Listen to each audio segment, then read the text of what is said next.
Alors aujourd'hui on se retrouve pour une nouvelle vidéo et aujourd'hui on se retrouve pour le scan de One Piece. Cette fois-ci pour le 1009e chapitre avec une belle page couleur puisque One Piece a l'honneur de faire la couverture comme souvent, mais a l'honneur là personnellement de faire la couverture du Weekly Jump, donc vraiment avec une belle illustration de Luffy qui tient son chapeau. Et c'est là que je vois que mon cosplay est vraiment dégueulasse comparé à Luffy qui est dessiné par Oda. Voilà, mon cosplay est dégueulasse, mais c'est pas grave. En fait, c'est surtout la wig qui me gêne. Je pense qu'il faudrait que je en choisisse une autre, que je la restylise ou je ne sais quoi. Mais voilà, c'est pas le top du tout d'ailleurs ce cosplay.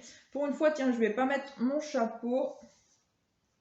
Oui, voilà, je vais le laisser comme ça changera un petit peu. On est paré, allez c'est parti pour le 1009e chapitre, ça commence à faire hein, franchement, et on a bien sûr la page couleur d'habitude du chapitre, une page couleur donc avec Luffy, Tama, donc tous les Mugiwara, et également donc l'espèce de chien donc qui avait été donné des Kibidango, cette espèce de chien dont j'ai oublié le nom, et que Tama du coup peut utiliser à sa guise. Donc voilà, une très belle illustration, ils sont dans la neige, ils sont en train de s'amuser dans la neige tous ensemble avec Chopper qui fait qui met un espèce de chapeau et une statuette tout mignon. Vraiment une très très belle illustration. À l'intérieur du château, les flammes s'étendent. Éteignez l'incendie, allez de l'eau, Shosho. Et oui, donc on avait Orochi, qu'on avait appris qu'il était toujours en vie. Donc comme je l'avais dit, je pense qu'au niveau de ses têtes, en fait, il faut lui trancher autant de têtes de serpent qu'il peut avoir quand il se transforme, justement. Et peut-être qu'à ce moment-là, il mourrait. Donc là, il s'est aperçu que Kaido l'avait trahi. Et le chapitre, pardon, j'avais oublié de vous dire, s'appelle Naraka. Donc, je connais les Nakama, mais les Naraka, je ne connais pas. Orochi, Kinemon, Messire, ils ne savent pas que vous êtes mort une fois. Donc voilà, ils se retrouvent face au fourreau rouge qui avait réussi à fuir grâce au sacrifice d'Ashura et également à Inuarashi qui prend en grippe justement Jack. Et du coup, ils avaient réussi à fuir, ils se sont retrouvés face à Orochi. Fuyez, je vais m'en sottise. Si je retourne d'où je viens, je serai entouré d'ennemis. En plus, ils ont été gravement blessés par Kaido, ceux-là. Donc en gros, on a son subordonné qui lui dit qu'il faut fuir, mais lui n'a pas du tout envie. Il se dit qu'ils sont pas si forts que ça, ils se sont fait affaiblir par Kaido, patati patata. Donc en gros, Orochi prend la grosse tête et il se dit que il peut très bien s'en sortir tout seul. Et débris du clan Kozuki, vous êtes bien tombés des nues après cette histoire de Kanjuro, pas vrai? Eh bien, moi aussi, Kyoshiro, oublions toutes ces intrigues mutuelles. Vous autres blessés de guerre, ne me faites pas peur. Donc là, on a Orochi qui se transforme justement avec toutes ces têtes de dragon, comme je vous le disais. Laissez-moi vous dévorer, goûter un peu aux 20 ans d'effroi que vos esprits m'ont causé. Ok. Alors, si ma théorie est bonne, Orochi serait mort d'un coup grâce à tous les fourreaux rouges, puisque comme je vous le dis, il s'est transformé avec toutes ces têtes des dragons. Et là, on a tous les fourreaux rouges qui sont là actuellement, qui viennent de trancher toutes les têtes en fait d'Orochi en forme de dragon. Donc je suppose que si ma théorie est bonne du fait que s'il perd toutes ses têtes, il meurt réellement, ça pourrait être vrai. Messire, Orochi, nous n'avons pas de temps à perdre avec quelqu'un de ton Nakabi. Nous confions ton jugement aux enfers. Ils sont tous en train de rengainer en même temps. Vraiment très très classe. Orochi qui est par terre totalement inerte. Tu veux te venger? Je t'avais mal jugé. Donc là, par contre, ils vont se concentrer justement sur son sbire, celui qui a la tête, le crâne à raser et super long. Que tu protèges un tel idiot jusqu'à sa fin. Parle pour toi, notre destinée est de nous affronter et ce depuis bien avant toute cette histoire de vengeance. Tu le sais, n'est-ce pas, Raizo? Donc on a le face-à-face, Raizo contre Le crâne chauve, sommet du crâne dans la montagne, envoyons un coup Kaido. On va voir combien parmi les 5 y survivront. Trafalgar, tu peux pas en envoyer un des deux en bas avec tes pouvoirs. Si je le pouvais, ce serait déjà fait, mais leur haki est trop puissant, impossible de les bouger. Dans ce cas, il va falloir les décomposer. C'est balèze ce qui arrive là, ça va, t'as pas trop mal au dos. À qui tu parles comme ça, gamin? Donc voilà, on a visiblement Kaido et Big Mom qui s'apprêtent à charger contre tous ceux qui sont là sur le toit, c'est-à-dire eux 5. Ça craint là, ils attaquent d'un seul et même coup, mais ensemble. Impossible de l'esquiver complètement. Akai, littéralement mère de domination, peut signifier aussi mère de haki, jeu de mots avec le Akai qui veut dire destruction. Et donc là, on a un immense cataclysme sur le toit de Wano. On a vraiment Onigashima en illustration et cette espèce d'impact qui vient d'avoir lieu sur le toit. Fuyez les gars, vous allez être anéantis. Et donc Zoro qui s'interpose, qui semble vouloir bloquer cette attaque. Zoro, on l'a déjà vu dans un passage vraiment très très classe de là où il y avait Gecko Moria, je me rappelle plus trop de la zone, Thriller Park. On l'avait vu, il avait aspiré une technique à cause de Kuma pour aider Luffy justement, ou je sais plus qui, si Luffy je crois, il s'était pris tous les coups et il était resté debout, même s'il était plein de sang. Ce passage était trop classe. Et là, ça me fait penser à ça. Et en fait, il s'interpose pour éviter que tout le monde se fasse avoir par cette attaque-là. Comme je le disais, je sens qu'il y a un Mugiwara qui va mourir et je pense énormément à Zoro. Pour moi, Zoro ne va pas voir ce qui est le One Piece, il va mourir avant. En tout cas, je suppose qu'il y a des Mugiwara qui vont mourir et je pense énormément donc à Zoro, comme je vous le disais.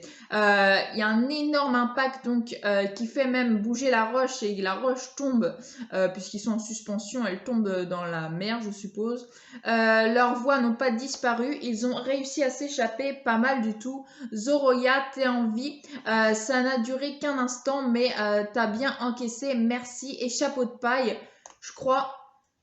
Gomu no Muno, et donc Luffy qui lui, ni une ni deux, après il riposte. Raid, chichi contre Kaido. Alors Kaido, on esquive parce que ça te fait mal, pas vrai?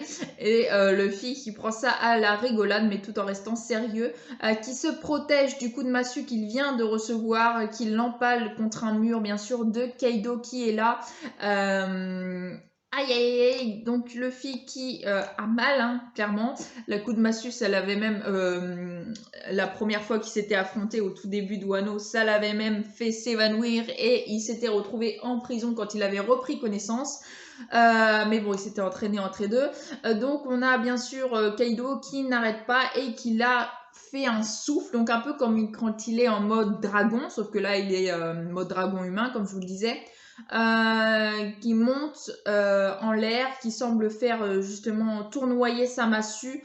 Kosake, qui rend des 3 mondes, référence bouddhique au roi du savoir, Tairolokividyala. Désolé si je prononce mal. Le Fiki essaye tant bien que mal d'esquiver, mais j'ai pas l'impression qu'il va réussir à esquiver. Attends. Oula, Ragnarok, Luffy qui se prend un coup infernal avec la massue de Kaido. Il se prend vraiment un coup, on voit la roche tout autour, le sol qui est en train de s'effriter, littéralement descente aux enfers. Le terme des enfers est plus exactement le Naraka, ok, c'est le titre du chapitre, l'enfer du bouddhisme. Par analogie, il désigne aussi le théâtre Kabuki, l'espace se trouvant sous la scène. Ok, et on a Kid qui intervient directement, vas-y, avec l'eau, qui semble donc venir bien sûr en aide à Luffy. Donc l'eau utilise Room, je suppose, pour que Luffy puisse venir à côté de lui pour pas qu'il se prenne plus de coups. Chumbles, qu'est-ce qu'ils font? Ah non, il prend Zeus, d'accord. Ouah, où est-ce que je suis? Il fait tout noir et donc ils l'ont enfermé dans une espèce de boîte que Kid a lui-même créée avec ces espèces comment on appelle ça, de métal qu'il peut amener. Donc ils l'ont en gros enfermé dans une boîte. On va pouvoir y aller Roronoa, Zoro. On n'a pas d'autre choix. Killer et Zoro qui eux sont en train de trancher Prométhée. Enfin, le feu là de. Non, Prométhée, c'est son chapeau et son arme, donc non. Ils sont en train de trancher justement la boule de feu de Big Mom. Big Mom qui en tombe à la renverse. Je ne vais pas te laisser l'occasion de te reformer. Donc je suppose qu'en fait Killer et Zoro vont faire équipe et vont essayer de se charger de Big Mom. Et que pendant ce temps, Lo, Luffy et Kid vont se charger eux de Kaido. Ça promet d'être très intéressant, surtout que Killer utilise aussi des armes tranchantes un peu comme Zoro, donc l'équipe est plutôt très sympa. Omurai Saki, Rokudo no Tsuji, la croisée des 6 chemins. Je ne suis qu'un simple sabre, les gars, Mama à l'aide et justement donc il y a les trois plus ou moins alliés de Big Mom qu'elle a donné la vie qui sont en train de pleurer parce qu'ils ont tous été séparés. Punk Pistol, en fait, j'avais mal vu tout à l'heure. Mère s'est chargé de Prométhée, donc de son chapeau qui se transforme en sabre. Et Zoro, lui, s'était chargé justement de l'espèce de boule de feu. Pink Pistol, qu'est-ce que c'est? Vous croyez quand même pas qu'en me les retirant, vous allez pouvoir me vaincre. Et donc là, on a justement Kid qui voulait donner un coup à Big Mom qui se retrouve empalé, pareil que Luffy en fait, dans le sol d'un seul coup, avec le sol bien sûr qui s'effrite tout autour pour vraiment marquer l'ampleur de la technique des Big Mom, de la puissance. Donc voilà. C'est sûr qu'ils n'allaient pas pouvoir s'en sortir impunément. C'est une bataille qui risque d'être vraiment très dure pour eux. Kid qui relance une autre technique, Rappel,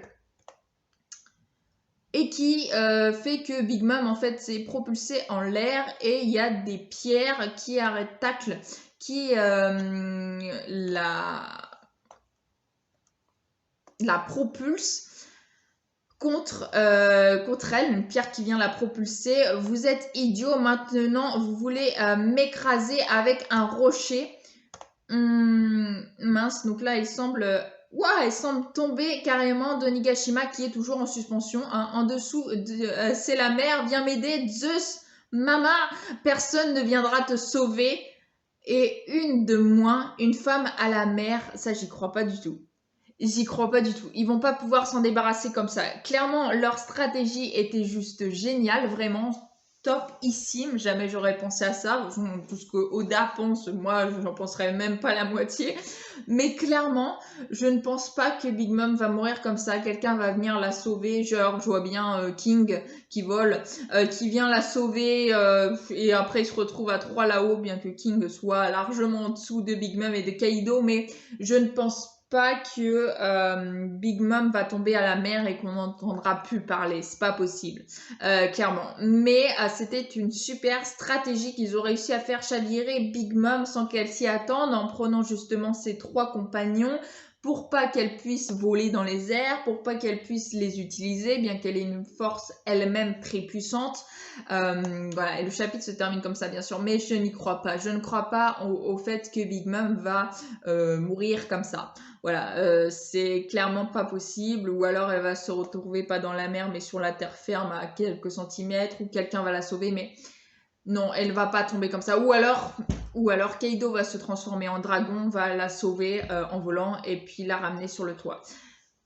Voilà, ou la ramener en bas d'un Nigashima, je ne sais quoi, mais c'est possible que Kaido vienne à son secours, puisque lui, ils s'en sont pas trop occupés. Là, il venait de plaquer Luffy au sol, donc clairement, il y a moyen que Kaido vienne sauver Big Mom. En tout cas, je ne pense vraiment pas que Big Mom va mourir comme ça. Mais c'était un chapitre, encore une fois, vraiment très très excellent. Surtout la fin, là, vraiment, ça envoie du pâté. Ça fait trop plaisir de se retrouver sur le toit de Nigashima.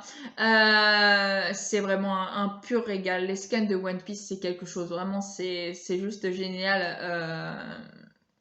c'est juste magnifique. Vraiment, vraiment magnifique. Voilà, c'est à peu près tout ce que j'avais à vous dire sur ce petit chapitre. C'est ainsi que je vais conclure cette petite vidéo. En tout cas, j'espère qu'elle vous aura plu. Si elle vous a plu, n'hésitez pas à liker, à commenter, à partager et à vous abonner. Ça me fera vraiment très très plaisir. Sur ce, je vous souhaite une excellente fin de journée. Portez-vous bien et moi je vous dis à la prochaine. Ciao ciao.